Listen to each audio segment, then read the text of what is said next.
तो हेलो साथियों, नमस्कार। स्वागत है आपका अपने चैनल सक्सेस जंक्शन एक कदम सफलता की ओर में। और हम लेकर के आ गए हैं आपके लिए एमपी टेट वर्ग एक का एग्जाम एनालिसिस, जहां पर आज आपका हिस्ट्री का एग्जाम था। तो हिस्ट्री के एग्जाम में कौन कौन से प्रश्न आए हैं, आज हमें एग्जैक्ट प्रश्न मिल गए हैं। तो जितने प्रश्न हमको मिले सब प्रश्नों के बारे में डिटेल में आपको जानकारी देंगे। आज डेट है 5 अगस्त, फर्स्ट शिफ्ट का एग्जाम एनालिसिस हम आपके लिए लेकर के आ गए हैं। आपका भी अगली किसी भी शिफ्ट में एग्जाम है तो आप अपने प्रश्नों को 7052547003 इस पर अपने नाम के साथ में सेंड कर सकते हैं। चलिए शुरुआत करते हैं। उससे पहले आपको बता दें, वीडियो को लाइक कर दीजिए, चैनल को सब्सक्राइब जरूर कर लीजिए, क्योंकि ना केवल आपका एमपी टेट वर्ग एक बल्कि एमपी टेट वर्ग दो का भी हम एग्जाम एनालिसिस कराएंगे। 12 अगस्त से आपका एमपी पुलिस का एग्जाम स्टार्ट हो रहा है, उसका भी हम एग्जाम एनालिसिस करवाने वाले हैं। इसलिए इस चैनल को सब्सक्राइब जरूर कर लेना और इस नंबर को अपने मोबाइल में सक्सेस जंक्शन के नाम से सेव कर लेना, जिससे कि आगे के कोई भी आपका एग्जाम हो, चाहे एमपी पुलिस का हो चाहे आपका वर्ग दो का हो, अपने प्रश्नों को इस नंबर पर जरूर सेंड कर सकते हैं। ठीक है, तो चलिए शुरुआत करते हैं। आइए देखते हैं आज का पहला प्रश्न क्या आया था। तो देखिए, सबसे पहला प्रश्न आज पूछा गया है, हुलिया रखने तथा घोड़ा दागने की प्रथा की शुरुआत किसने की थी। सही आंसर है अलाउद्दीन खिलजी के द्वारा हुलिया रखने तथा घोड़ा दागने की प्रथा की शुरुआत की गई थी। पूरी जानकारी आपको इस प्रश्न के बारे में बताते हैं। देखिए, तो तुर्की सुल्तानों में अलाउद्दीन खिलजी प्रथम शासक था जिसने घोड़ों को दागने की प्रथा प्रारंभ की थी। उन्होंने घोड़ों को दागने की प्रथा शुरू की और सैनिकों की एक सूची बना रखी। यानी कि पहले क्या होता था कि एक ही घोड़े को कई सैनिक लेकर के पहुंच जाते थे, बताते थे कि ये घोड़ा हमारा है। लेकिन अब यहाँ पर क्या किया गया अलाउद्दीन खिलजी के द्वारा कि घोड़े को दाग दिया, उस घोड़े पर जिसका वो घोड़ा था उसी का नाम वहां पर लिख दिया गया। साथ ही साथ में जो उसका सैनिक था उसका भी हुलिया रख लिया गया कि ये इसकी दाढ़ी ऐसी है, ये ऐसी टोपी पहनता है। तो हुलिया रखना और घोड़ा दागने की प्रथा की शुरुआत अलाउद्दीन खिलजी के द्वारा की गई थी। उम्मीद करते हैं वीडियो आपको पसंद आ रहा होगा, तो वीडियो को लाइक कर दीजिए और कमेंट बॉक्स में कमेंट करके बता दीजिए ये वीडियो आपको कैसा लग रहा है। तो चलिए आगे बढ़ते हैं, देखते हैं अगला प्रश्न क्या पूछा गया। अगला प्रश्न है, दिल्ली सल्तनत में कुल कितने वंशों ने शासन किया था। सही आंसर है कुल 5 वंशों ने दिल्ली सल्तनत में शासन किया था। कौन कौन से वंश हैं, कब कब शासन किया था, ये आपके आगे सभी एग्जाम के लिए महत्वपूर्ण है। वर्ग दो एमपी पुलिस सभी के लिए महत्वपूर्ण है। तो आइए देख लेते हैं। तो 5 वंश थे जिन्होंने दिल्ली सल्तनत में शासन किया था। सबसे पहले गुलाम वंश, जिसका जो आपका गुलाम वंश था, इसकी स्थापना कुतुबुद्दीन ऐबक के द्वारा की गई थी। यहीं से आपकी दिल्ली सल्तनत की भी स्थापना मानी जाती है।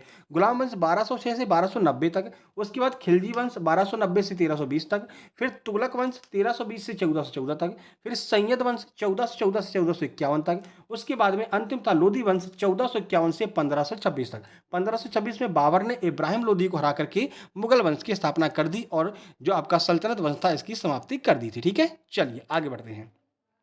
अगला प्रश्न है, ईस्ट इंडिया कंपनी के व्यापार के एकाधिकार को किस एक्ट के द्वारा पूर्ण रूप से समाप्त कर दिया। ध्यान रखना, पूर्ण रूप से पूछा गया है, तो आपका आंसर 1833 का एक्ट हो जाएगा। चलिए पूरी जानकारी देखते हैं। तो अब यहाँ पर शुरुआत से बात करें तो 1813 के चार्टर अधिनियम में ही ईस्ट इंडिया कंपनी ने भारतीय व्यापार पर अपना एकाधिकार खो दिया था। ठीक है, लेकिन 1813 के एक्ट में सिर्फ जो है चीन और जो चाय का व्यापार था ये छोड़ करके बाकी सभी व्यापार के एकाधिकार को समाप्त कर दिया गया था। लेकिन जब 1833 का एक्ट लेकर के आए, तो जबकि 1833 के अधिनियम में एक वाणिज्यिक निकाय के रूप में कंपनी की गतिविधियों को समाप्त कर दिया गया, यानी कि अब कंपनी का कोई भी यहाँ पर जो है एकाधिकार नहीं रह गया। चाय और चीन के एकाधिकार को भी समाप्त कर दिया गया। तो पूर्ण रूप से 1833 के एक्ट से समाप्त किया गया, जबकि 1813 के एक्ट से आंशिक रूप से समाप्त किया गया था। ठीक है, चलिए 1858 में भारत का प्रशासन करने की शक्ति ब्रिटिश ताज की हस्तांतरित कर दी गई। 1858 के अधिनियम ने कंपनी को पूरी तरह से समाप्त कर दिया था। ठीक है, लेकिन अगर एक्ट की बात करते हैं तो 1833 के एक्ट से ही जितनी भी आपकी व्यापार करने वाली शक्तियां थी वो सब समाप्त कर दी गई और ब्रिटिश ईस्ट इंडिया कंपनी का जो बोरिया बिस्तर है वो 1858 के एक्ट से बंध गया था और सीधे वो कंपनी इंग्लैंड पहुंच गई थी। और 1858 से यहाँ पर ब्रिटिश साम्राज्य के जो है ताज का यहाँ पर शासन चलने लगा था, महारानी का शासन प्रारंभ हो गया था। इसी तरह से हम आपका एमपी पुलिस का, इसी तरह से वर्ग दो का भी हम एग्जाम एनालिसिस करवाने वाले हैं, इसलिए चैनल को सब्सक्राइब जरूर कर लेना।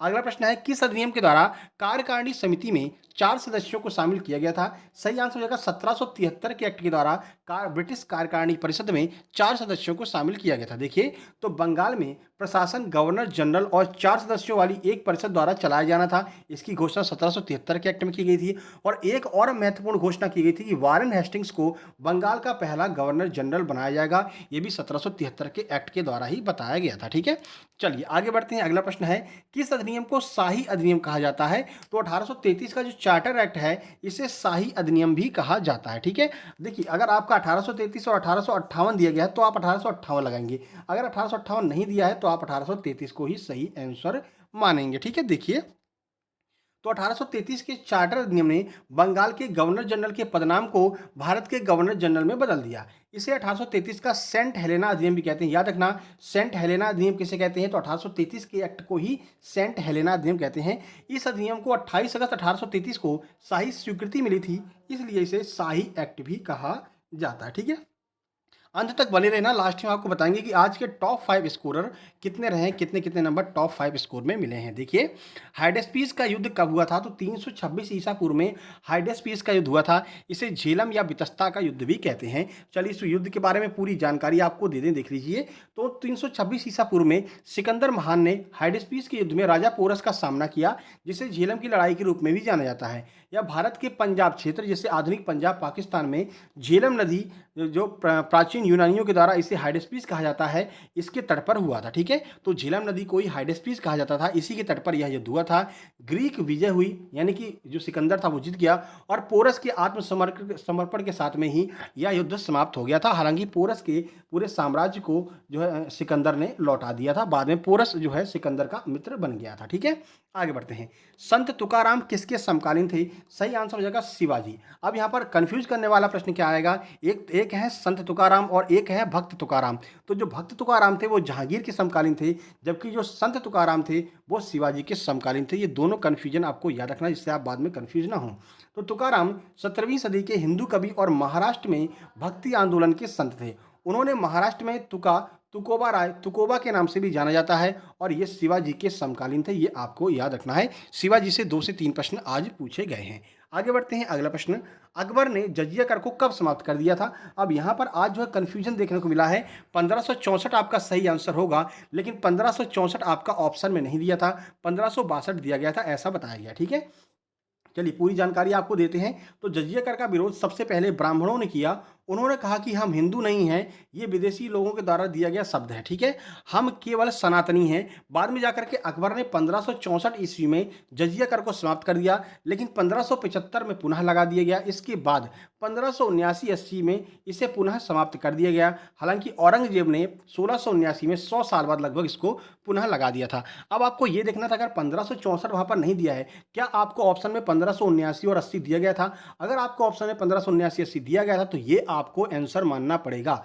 जरूरी नहीं है कि पहली बार कब हटाया था ये पूछा गया हो सकता है उन्होंने ये पूछा हो कि दोबारा कब हटाया गया था। तो दोबारा की डेट अगर 1579-80 दी गई है तो यही आपका आंसर होगा। अगर 1564 भी नहीं है, 1579-80 भी नहीं है, तो मान लीजिए कि यह क्वेश्चन आपका गलत होगा और आपको बोनस का 1 अंक मिलेगा। इसके बाद में सेकेंड शिफ्ट में पॉलिटिकल साइंस का पेपर है, उसका भी डिटेल एग्जाम एनालिसिस हम लेकर के आने वाले हैं। इसी तरह से हर एग्जाम का एग्जाम एनालिसिस करवाते हैं। आपका जो एग्जाम महिला पर्यवेक्षक का आने वाला है उसका भी हम एग्जाम एनालिसिस करवाएंगे। साथ ही साथ में जब तक आपका एमपीटेट की पूरी प्रक्रिया समाप्त नहीं हो जाती, हर एक न्यूज़ आप तक पहुंचेगी, कब रिजल्ट आया, कब मेरिट बनी, कब फाइनल ज्वाइनिंग होने वाली है, तो सारी जानकारी आपको सही समय पर मिलती रहे, इसके लिए आपको चैनल को सब्सक्राइब जरूर कर लेना है। शिवाजी के विदेश मंत्री को क्या कहते थे, सही आंसर हो जाएगा सुमंत। यहाँ पर भी क्वेश्चन बताएगा कि ये क्वेश्चन भी गलत था, सुमंत ऑप्शन में नहीं था, तो याद रखना शिवाजी के विदेश मंत्री को सुमंत कहा जाता था। ठीक है, कुछ अन्य इससे संबंधित प्रश्न देख लीजिए। तो देखिए, शिवाजी के जो 8 मंत्री थे उनको क्या कहते थे, तो उन्होंने 8 मंत्रियों को नियुक्त किया जिन्हें अष्टप्रधान, याद रखना अष्टप्रधान शिवाजी के 8 मंत्रियों को कहा जाता था। जबकि अष्टदिग्गज किसे कहा जाता था, ये आपको कमेंट बॉक्स में कमेंट करना कि अष्टदिग्गज किसके टाइम पे होते थे, और अष्टप्रधान तो शिवाजी के टाइम पर होते थे। ठीक है, उन्होंने प्रशासनिक मामलों में सहायता करने के लिए अष्टप्रधान की नियुक्ति की थी। इसमें सबसे मेन था पेशवा। पेशवा सबसे महत्वपूर्ण मंत्री थे जो वित्त और सामान्य प्रशासन की देखभाल किया करते थे। तो पेशवा जो है वो सबसे महत्वपूर्ण व्यक्ति हुआ करते थे। जहांगीर के समय में कौन सा अंग्रेज यात्री भारत आया था, सही आंसर आपका हो जाएगा Thomas Roe. Sir Thomas Roe जो है वो अंग्रेज यात्री था जो जहांगीर के समय पर भारत आया था। देखिए, तो जहांगीर के ही समय में अंग्रेज सर टॉमस रो राजदूत द्वारा पहली बार भारतीय व्यापारिक अधिकार के इरादे से आया था। जो ये है ये पहली बार आया था जहांगीर से व्यापार करने के लिए अनुमति मांगने के लिए। ठीक है, तो कौन था, सर टॉमस रो था। ठीक है, चलिए, अफजल खान का वध कब किया गया था, सही आंसर हो जाएगा 20 नवंबर 1659। बहुत सारे प्रश्न आज शिवाजी से आए हुए हैं, मराठा साम्राज्य से। तो 20 नवंबर 1659 में अफजल खान का जो है वध किया गया था। अब आपको शिवाजी को अच्छे से पढ़ करके जाना है। अगर आपका आगे एमपी पुलिस का एग्जाम है या फिर अन्य कोई भी एग्जाम हो तो शिवाजी को अच्छे से पढ़ करके आप जरूर जाइएगा। ठीक है, आगे बढ़ते हैं, देखिए तो बीजापुर के आदिल शाही वंश के सेनापति रहे अफजल खां की छत्रपति शिवाजी से मुलाकात सतारा के प्रतापगढ़ किले के नीचे हुई थी। वहीं छत्रपति शिवाजी ने अपने बगनखे से लंबे तगड़े अफजल खां का पेट फाड़ करके उसका वध कर दिया था। ठीक है, चलिए यहीं से सब लोग शिवाजी से खौफ खाने लगे थे। अगला है, सूफी सभ्यता कहाँ से उत्पन्न हुई थी? तो सही आंसर है हेजाज नामक स्थान से सूफी सभ्यता का जो है उद्गम हुआ था। देखिए वर्तमान सर्वसम्मति यह है कि सूफीवाद हेजाज में उभरा था और यह इस्लाम के शुरुआती दिनों में ही मुसलमानों की एक प्रथा के रूप में अस्तित्व में है। यहाँ तक कि कुछ सांप्रदायिक विभाजन से भी पहले जो है इसको माना जाता है। स्थान याद रखना, हेजाज से जो है सूफीवाद की जो है शुरुआत हुई थी। ठीक है, सिंधु घाटी सभ्यता भारत के किस दिशा में स्थित है? सही आंसर है उत्तर पश्चिम भारत में सिंधु घाटी सभ्यता स्थित है। देख लीजिए कहाँ कहाँ पर है। तो सिंधु घाटी सभ्यता को हड़प्पा सभ्यता के नाम से भी जाना जाता है। यह ग्रिड प्रणाली पर आधारित है। ठीक है, व्यवस्थित योजना के लिए प्रसिद्ध है। सिंधु घाटी सभ्यता एक कांस्य युगीन, याद रखना कौन सी एक कांस्य युगीन सभ्यता थी, जो आज के उत्तर पूर्वी अफगानिस्तान से पाकिस्तान और उत्तर पश्चिम भारत तक, ठीक है, कहाँ पर उत्तर पश्चिम जो आपका भारत है यहाँ तक फैली हुई थी। यह सभ्यता सिंधु और घग्गर नदी की घाटियों में फली फूली थी। ठीक है, तो सिंधु और घग्गर नदियों के किनारे यह सभ्यता ज़्यादातर फैली हुई थी। ठीक है, आगे बढ़ते हैं, अगला प्रश्न देख लीजिए। उससे पहले आपको बता दें आपका महिला सुपरवाइजर का एग्जाम आने वाला है। तो महिला सुपरवाइजर के लिए आज से चौहान एकेडमी पर नए बैच स्टार्ट हो गए हैं। 5 अगस्त आज से पहला बैच स्टार्ट हुआ, पहला क्लास आज है एमपी महिला सुपरवाइजर एवं आकाश जो आपका आंगनवाड़ी है उसके लिए। ठीक है, अब ये बैच आप जो है परचेज करेंगे तो अगर आप कूपन कोड में अतुल 10 कूपन कोड लगाते हैं तो आपको 50% की छूट मिल जाएगी। जो भी इसकी प्राइस होगी वो सीधे हाफ हो जाएगी। ठीक है, अब आपको ऐप डाउनलोड करना है, गूगल प्ले स्टोर से चौहान एकेडमी ऐप डाउनलोड कर सकते हैं। लिंक आपको डिस्क्रिप्शन में दी गई, पूरे कोर्स की लिंक आपको डिस्क्रिप्शन में दी गई है। जैसे ही आप कोर्स पर जो है परचेज पर क्लिक करेंगे तो आपको अप्लाई कूपन लिख करके आएगा। उस कूपन कोड में आपको अतुल 10 बिना स्पेस के अतुल 10 जैसे ही आप कूपन कोड डालेंगे और अप्लाई करेंगे वैसे ही आपकी ये फीस आधी हो जाएगी और आधी फीस में आप महिला सुपरवाइजर का पूरा बैच आसानी से पढ़ सकते हैं। ठीक है, चलिए तो कूपन कोड याद रखना अतुल 10 कूपन कोड आपको डालना है बिना स्पेस के अतुल 10। ठीक है, आगे बढ़ते हैं। सिंधु घाटी सभ्यता की अत्यधिक उन्नत जल प्रबंधन प्रणाली के अवशेष कहाँ पर पाए जाते हैं? तो अत्यधिक उन्नत जो जल प्रणाली है वो आपको धौलावीरा में ही देखने को मिलती है। देखिए तो धौलावीरा स्थल की खोज 1967-68 में भारतीय पुरातत्वविद जेपी जोशी ने की थी। ये आपको याद रखना, ये कई बार पूछा गया है व्यापम के द्वारा। ठीक है, आगे बढ़ते हैं। भारतीय पुरातत्व सर्वेक्षणों ने 1989 में धौलावीरा स्थल की शुरुआत जो है खुदाई की शुरुआत इसकी की थी। ठीक है, चलिए आर्यों से पहले भारत में कौन निवास करते थे? तो आर्यों से पहले भारत में हड़प्पावासी निवास करते थे। आर्यों को यहाँ का मूल निवासी नहीं माना जाता है, माना जाता है कि जो आर्य हैं वो मध्य एशिया से आए हुए थे। ठीक है, हड़प्पावासी जिन्हें पश्चिमोत्तर भारत में कृषि क्रांति को जन्म दिया था और फिर हड़प्पा सभ्यता का निर्माण किया, वे सबसे पहले भारतीय और ईरानी लोगों का मिश्रित रूप थे जो आर्यों से पूर्व की भाषा बोलते थे और आर्यों से पूर्व भारत में रहा करते थे। ठीक है, चलिए तो ये कुछ प्रश्न जो हमारे पास में आए थे हमने डिटेल में आपको जानकारी दे दी। इसके बाद पॉलिटिकल साइंस यानी कि आपका पॉलिटी का पेपर है उसका भी हम डिटेल में आपको जानकारी देने वाले हैं। कुछ इस तरह से सारे प्रश्न। अब कुछ महत्वपूर्ण बातें देख लेते हैं। तो आपका आज का लेवल क्या रहा है? तो 11th और 12th का ही लेवल रहा है। हालांकि कुछ जो है आपके वर्ल्ड हिस्ट्री के भी प्रश्न पूछे गए हैं। ठीक है, रूसी क्रांति के 2 प्रश्न थे, फ्रांस की क्रांति से भी 1 प्रश्न आपका पूछा गया था, लेनिनवाद से भी आपका 1 से 2 प्रश्न पूछे गए थे। ठीक है, अगर इसको छोड़ दें बाकी आपका 11th-12th लेवल का ही सारा जो है लेवल आ रहा था। ठीक है, टॉप 5 स्कोर की बात करते हैं तो सबसे पहले टॉप 5 स्कोर में 70 नंबर, फिर 62, फिर 58, फिर 52, फिर 48। कुछ इस तरह के नंबर आज देखने को मिले हैं। अगर आपके एक शिफ्ट में 400 बंदे बैठे हुए थे तो 400 में से मुश्किल से 25 ही लोग ऐसे थे जिनके नंबर 70 के आसपास या फिर 60 से 70 के बीच में थे। बाकी सभी लोग 60 से नीचे ही यहाँ पर देखने को मिले हैं। ठीक है, वीडियो पसंद आया वीडियो को लाइक कर दीजिए, शेयर कर दीजिए अपने दोस्तों के पास में। चैनल को सब्सक्राइब करके नोटिफिकेशन बेल जरूर दबा लेना। साथ ही साथ में आपको टेलीग्राम ग्रुप की लिंक नीचे दी गई है, इस टेलीग्राम ग्रुप को आपको ज्वाइन कर लेना है अगर आप वर्ग 2 का एग्जाम देने वाले हैं। टेलीग्राम ग्रुप का नाम है सक्सेस जंक्शन लाइव। ठीक है, ये टेलीग्राम ग्रुप आपको नीचे देखने को मिल जाएगा, इसको जरूर ज्वाइन कर लेना। यहाँ पर आपको फ्री में स्टडी मटेरियल प्रोवाइड कराए जाते हैं, चाहे आपका मैथ की बहुत सारी किताबें आपको यहाँ पर मिल जाएंगी, इंग्लिश की, हिंदी की बहुत सारी किताबें आपको इस ग्रुप में मिल जाएंगी पीडीएफ फॉर्म में free of cost. Rakesh Yadav sir के क्लास नोट मिल जाएंगे, आदित्य रंजन सर के क्लास नोट्स मिल जाएंगे, आदित्य पटेल सर की जो भी फॉर्मूला बुक मतलब नई नई रिलीज हुई वो आपको मिल जाएगी।